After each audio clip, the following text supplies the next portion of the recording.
सभी साथियों को प्यारा सा नमस्ते एंड सभी साथियों का स्वागत करता हूं। साथियों, आज बहुत स्पेशल वीडियो में बहुत समय से पेपर 18 अगस्त को होने के बाद से बच्चों के मेरे पास बहुत कमेंट्स आ रहे थे, बहुत सारे कॉल्स आ रहे थे कि सर यूके ट्रिपल एससी में एलटी इंग्लिश का जो 18 अगस्त 2024 को पेपर हुआ उस पर आप अपने व्यूज़ बताएं। सबसे इम्पोर्टेंट, हमें कट ऑफ प्रिडिक्शंस दें। तो मैं अपने सारे व्यूअर्स का नॉलेज जंक्शन 2.0 यूट्यूब चैनल पे स्वागत करता हूं। इसके अलावा साथियों, आप सब लोगों को before I start this very interesting session, I would like to just say that please do support us as we have launched our new app KJ Saurabh sir.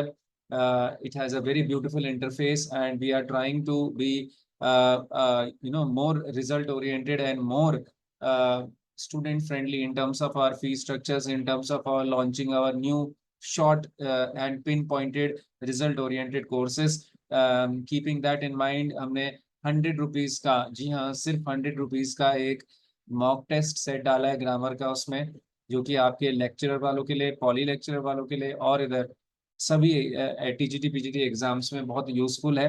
तो आप उसको देख सकते हैं। सो प्लीज डाउनलोड करिएगा इस app को। KJ Saurabh sir, black रंग का एक लोगो बना हुआ आएगा केजे का, ब्लैक एंड ग्रीन, तो उसको आप डाउनलोड कर लीजिएगा। तो साथियों, चलिए आप फटाफट मुद्दे की बात पर आते हैं। तो देखिए भाई, यूके ट्रिपल एससी का जो हमारा पेपर था उसको देखकर बहुत सारे बच्चों ने अलग अलग तरीके की बातें करी हैं। काफी बच्चे नाराज भी दिख रहे हैं ओवरऑल, और ये भी एक शिकायत का स्वर आ रहा है कि भाई जो सिलेबस है उससे उन्होंने नहीं पूछा, सिलेबस से out of the syllabus questions को पूछा है। और इतना ही नहीं, इसमें काफी कोचिंग सेंटर्स वाले अपने यूट्यूब चैनल्स के थ्रू भी अपनी बात को रख रहे हैं, स्पेशली स्टूडेंट्स के साथ बनते हुए इस बात का समर्थन कर रहे हैं कि जो पेपर है वो आउट ऑफ द कोर्स है। तो students, as a head mentor of Knowledge Junction, as a founder of Knowledge Junction, हम लोग भी एक छोटा सा प्रयास उत्तराखंड में काफी समय से बच्चों के रिजल्ट को लाने का कर रहे हैं, और हमारे रिजल्ट ही हमारा जो है बेसिकली परिचय है। तो आप लोग जानते हैं कि स्पेशली इंग्लिश में नॉन स्टॉप हम लोगों ने किस तरह से रिजल्ट दिए हैं। तो साथियों, मैं हमेशा ये मानता हूँ कि मेरा जो अपना जो इनर कंसाइंस है वो मैं आप लोगों से शेयर करूँ, इसीलिए सीधा दिल से आप लोगों के साथ जुड़ता हूँ मैं। तो साथियों, मैं आप लोगों को बिल्कुल दिल से ये बात बताता हूँ कि पेपर का जो पैटर्न अगर देखा जाए तो दो तीन चीजें पहले तो बहुत क्लियर है, फिर मैं फाइनल अपना एक ओपिनियन दूंगा। तो देखेंगे सारे बच्चे। देखिए, सबसे पहली बात तो इस बार जो पेपर वन है आपका, हम पहले इंग्लिश में, अगर एलटी इंग्लिश के कट ऑफ प्रिडिक्शंस की बात करें जनरल में, तो मेरे हिसाब से इस बार जो है पेपर वन थोड़ा सा ट्रिकी आया था। जैसे कि मैंने लिखा है, रीजनिंग काफी लेंदी थी, रीजनिंग को लेकर काफी क्रिटिसिज्म हुआ है, बट ऑफ कोर्स जो आयोग है वो, हमारे हिसाब से अगर पेपर बनाना होता तो हम पेपर ही क्यों देने जाते। अगर पेपर उन्होंने बनाया है तो वो अपने हिसाब से ही बनाएंगे। ऐसा नहीं हो सकता कि वो सभी टॉपिक से इक्वल डिस्ट्रीब्यूशन करें, और ऐसा भी जरूरी नहीं है कि वो किसी एक टॉपिक से जो हमने पढ़ा है उसी से पूछें। तो बेसिकली मैंने यहाँ पर लिखा ही है कि कॉम्पिटिटिव एग्जाम में हम लोगों को और ऑल कंडीशंस के लिए प्रिपेयर रहना चाहिए। आफ्टर ऑल, ये एक ऐसा एग्जाम है जिसको सीधा निकाल के आपकी सीधी भर्ती है। तो हमें जितने भी अप्स एंड डाउन्स हैं उनको पहले ही नेविगेट करना आना चाहिए। तो खैर, ये जो है रीजनिंग नो डाउट लेंदी थी, और जीके में काफी डिफिकल्ट लेवल के क्वेश्चंस भी देखे मैंने, जैसा कि एक्सपर्ट्स ने बताया मुझे, क्योंकि मैं उस फील्ड का एक्सपर्ट नहीं हूँ, बट फिर भी। और लेकिन जो सबसे इंपॉर्टेंट बात है कि पेडागोजी जिसका काफी क्रिटिसिज्म हुआ है, पेडागोजी के एक्सपर्ट्स हम लोग जानते हैं, सुराड़ी सर हैं हमारे, और भी मैं हैं जैसे मेघा मैम है, और भी बहुत सारे लोगों से मैंने बात करी। तो उन्होंने बोला कि पेपर पेडागोजी का मॉडरेट था, और कुछ क्वेश्चंस इजी भी थे, ऐसा नहीं है। बेसिकली कॉन्सेप्ट बेस्ड क्वेश्चन थे, सिचुएशन बेस्ड क्वेश्चंस थे। तो हमें वहां पर क्या हुआ कि बच्चे ने ज्यादा समय इसको करने में लगा दिया, जिसकी वजह से वो अपने सब्जेक्ट में आते आते थोड़ा सा टाइम उसके पास कम रहा है। और कहानी ये हुई है कि इस बार जो हमारा सब्जेक्ट था, जी हाँ, इस बार पिछली बार के जस्ट ऑपोजिट हमारा जो सब्जेक्ट था, चाहे वो इंग्लिश हो, चाहे वो हिंदी हो, चाहे वो एसएसटी हो, चाहे वो मैथ्स हो, चाहे वो आपका साइंस हो, तो वो सब्जेक्ट जो है इस बार गेम चेंजर रहा है। तो ये तो एक बहुत बड़ा जो है मुझे लगता है इस बार, क्योंकि एक्चुअली हमने ज्यादा जोर एलटी पे लगा दिया, पेडागोजी को करने में लगा दिया, जिसकी वजह से जो हमारा सब्जेक्ट था उसको थोड़ा सा अप एंड डाउन हो गया हमारा। फिर भी साथियों, इंग्लिश में बहुत अच्छा बच्चों का रिस्पॉन्स आया है। मैंने करीब 300 से 400 बच्चों को डायरेक्ट पढ़ाया था इस बार, और उससे पहले करीब 200-250 बच्चे पहले के थे। तो करीब 500 to 600 स्टूडेंट्स डायरेक्टली और इनडायरेक्टली इंग्लिश में जो है अपने केजे के पैटर्न से परिचित होते हुए इस पेपर में बैठे। तो होना चाहिए। और पेपर में लगभग 30 से 35 मैं मानता हूँ, खासकर 32 या 33 मार्क्स एक ऐसा स्कोर, सेफ स्कोर रहना चाहिए जनरल में, जहां पर से हमारी नैया पार लग सकती है। और मैं पेपर का ओवरऑल जो स्टैंडर्ड कहूंगा वो मॉडरेट टू अबव मॉडरेट की तरफ जाता हुआ कहूंगा। मैं ये तो बिल्कुल नहीं कहूंगा कि इजी था paper, but at the same time बहुत डिफिकल्ट भी नहीं था। हाँ, डिफिकल्ट की ओर जाते हुए था, क्योंकि काफी क्वेश्चंस बैकग्राउंड से पूछ लिए थे, डायरेक्ट क्वेश्चंस नहीं पूछे गए। काफी बच्चों ने मुझसे कहा कि सर इतने नॉवेल्स हमने टेक्स्ट पढ़े, और उनका एक शिकायती स्वर भी था कि हमने उसके बाद उसमें से क्वेश्चन नहीं पूछा। तो ये एक जनरल सा सिनेरियो हम लोग जो है बनता है हमारे मन में, कि जब सिलेबस था तो उससे क्वेश्चन क्यों नहीं पूछा गया। तो मैं यहाँ पर आप लोगों से बड़ी हाथ जोड़ के विनम्रता से निवेदन करूंगा कि देखिए, कंपटीशन में हम सिलेबस का ये मतलब नहीं होता है कि हमें हर टॉपिक से वो एग्जैक्टली कंपलसरी है पूछना। आप इस बात को हमेशा गांठ बांध लें। ऐसा हो ही सकता है कि हमारे जैसे टॉपिक है एक जॉन कीट्स है, तो जॉन कीट्स से 5 क्वेश्चन आ जाएं और दूसरे राइटर्स को वो टच भी ना करे, क्योंकि कहीं पर ऐसा कोई हार्ड एंड फास्ट रूल नहीं है, and that is why it's a competition. तो मैं हम्बली रिक्वेस्ट करूंगा कि इस तरीके की जो है चीजों में ना पढ़ते हुए अपनी वीकनेसेस को देखें, कि हमने क्या ओवरऑल एनालिसिस सिलेबस का हमने रिवीजन किया था, क्या हमने मॉक्स लगाए थे। जिन लोगों ने मॉक्स और सिलेबस का रिवीजन किया, आई एम क्वाइट श्योर, मैं काफी बच्चों को जानता हूँ वो अभी साइलेंटली बैठे हैं, क्योंकि उनको एक अंदर से कॉन्फिडेंस है कि yes, they have probably cracked this exam. तो साथियों, ऐसा नहीं है कि इस पेपर में किसी बच्चे का एग्जाम निकलेगा ही नहीं, इतना डिफिकल्ट था। अब में से काफी लोग इसमें भी निकालेंगे।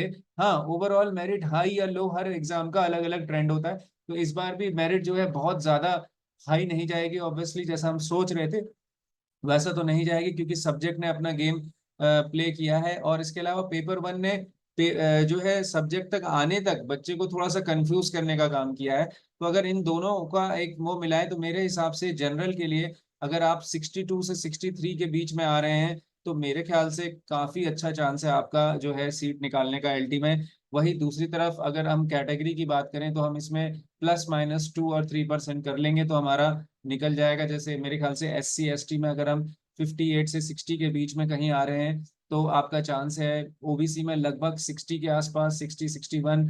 और मेरे ख्याल से जनरल में जो 65 प्लस हैं, जिनका उनका मेरे ख्याल से काफी काफी स्ट्रॉन्ग चांस है, ऑलमोस्ट उनका क्लियर ही माने।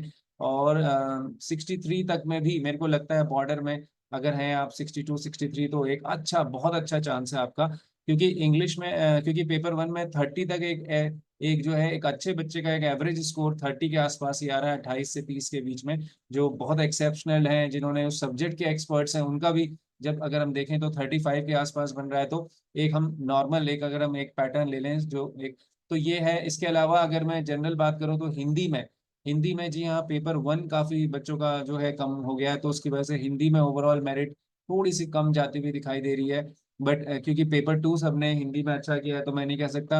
इसके अलावा साथियों, जो ओवरऑल रिस्पॉन्सेज आ रहे हैं साइंस में और मैथ्स में, तो वो काफी ज्यादा जो है हम कह सकते हैं कि ये है कि उसमें तो यहाँ तक भी है कि जैसे हमें क्वालिफाई करना है 45, तो काफी बच्चों का क्वालिफाई होने का भी एक संघर्ष दिख रहा है, क्योंकि पेपर टू जो है मतलब सब्जेक्ट का वो बहुत टफ आ गया, और पेपर वन में भी कहीं ना कहीं उनसे एग्जैक्टली जो है उतने क्वेश्चंस नहीं निकले। तो हम ये देखेंगे, स्पेशली मैथ्स में मेरी बात हुई LT मैथ्स के एक्सपर्ट से, तो उनका ये कहना था कि जैसे मैथ्स में 25 और 25 क्वेश्चंस फिजिक्स में थे, तो मतलब मैथ्स में अगर आप 10 क्वेश्चंस भी निकाल रहे हैं, तो एक कहीं ना कहीं आप ये देखेंगे कि उसमें एक अच्छा वो माना जाएगा। इसी तरह साइंस में अगर आप केमिस्ट्री में एक्सपर्ट से बात हुई, तो उनका कहना था कि अगर आप 5 से ऊपर क्वेश्चंस भी निकाल रहे हैं, LT साइंस में बात कर रहा हूँ मैं, जहाँ फिजिक्स और नहीं सॉरी आपका बायोलॉजी और केमिस्ट्री आता है, तो उसमें एक अच्छा स्कोर आपका माना जाएगा।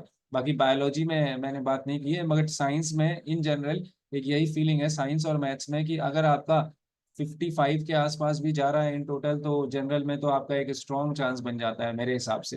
हो सकता है इससे नीचे ना चले जाए, बट मैं उस फील्ड का एक्सपर्ट नहीं हूँ, तो डिस्क्लेमर में जरूर लगा दूं कि आप इसको एक्सपर्ट से भी टैली करें। मैंने जो जितने एक्सपर्ट से बात करी, उनका एक मैं सारांश आपको दे रहा हूँ। उसके अलावा अगर हम बात करें हिंदी का, मैंने आपको बता ही दिया लगभग। अब बचा हमारा SST में भी मेरी बात हुई है कि काफी क्वेश्चंस ऐसे हैं जो आयोग के आंसर की के बाद ही डाउट क्लियर उसमें हो पाएगा। बट SST में भी मोटा मोटा जो बात निकल कर आ रही है वो यही आ रही है कि 60 के आसपास अगर आप जा रहे हैं और 60 से ऊपर की तरफ को जाते जा रहे हैं, तो आपका स्ट्रॉन्ग चांस है। और 60 से नीचे में आपका थोड़ा सा जो है चांस कम हो जाता है, क्योंकि सीटें भी इस बार बहुत हैं साथियों, तो इसीलिए भी हमें प्रोडिक्शन थोड़ा सा जो है स्विंग होगा। तो बट इंग्लिश में जो मेरा अपना काफ़ी सालों का एक्सपीरियंस है, उसमें जो मैंने बताया, इसको आप मोर और लेस मार्क कर सकते हैं। एक काफ़ी बच्चे मेरे से पूछ रहे हैं और वो एक एंटिसिपेशन की एक फीलिंग में है, जिनका स्पेशली अच्छा हुआ है, एक होता है कि उनका क्या है। तो मैं आप लोगों से यही कहूँगा साथियों कि इस बार गेम चेंजर ओवरऑल पेपर 2 रहा है। आपने अपने सब्जेक्ट को बहुत अच्छे से ब्रश अप करिए।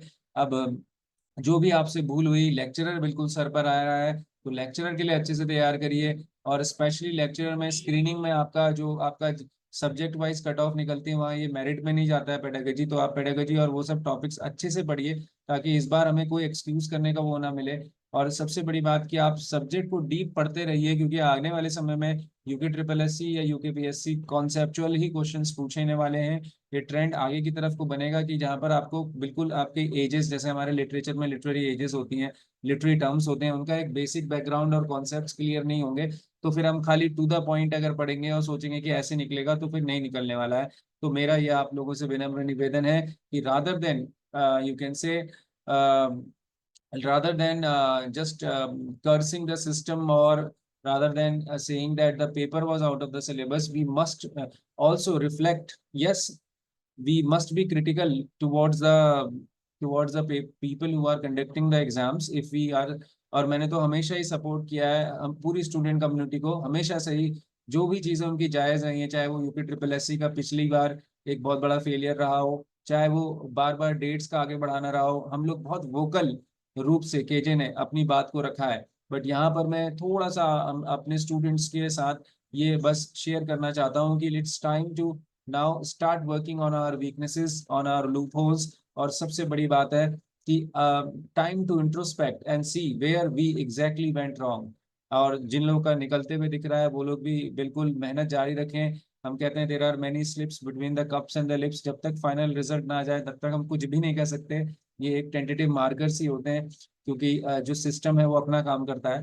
तो खूब सारी शुभकामनाओं सहित आगे के लिए आप जुड़े हमसे। केजे के अपना ऐप आ चुका है, उस ऐप में डेली मैं खुद पर्सनली अपडेट कर रहा हूँ बहुत सारी चीजें। केजे सौरभ सर, इस ऐप को जरूर डाउनलोड करें। हम कोशिश करेंगे, और बच्चों के रिस्पॉन्सेज भी आएंगे तो और सब्जेक्ट्स के लिए भी। बट आपका प्यारा इंग्लिश का सब्जेक्ट तो उसमें बिल्कुल जोर शोर से चल रहा है। इसके अलावा पॉली का एक ग्रामर का बैच, जो कि हमारे लेक्चरर और बाकी के एस्पिरेंट्स के लिए भी बहुत यूजफुल है। मात्र 240 रुपये, जी हाँ, 240 रुपये पर मंथ पर ये बैच भी आप लोगों की सेवा कर रहा है। तो आइए जुड़िए अपने प्यारे केजे से, और इस वीडियो को दूर दूर तक शेयर करिए। मैं आपसे मिलता हूँ अगले वीडियो में, तब तक के लिए खूब पढ़िए, खूब लर्निंग को एंजॉय करिए, and thank you so much.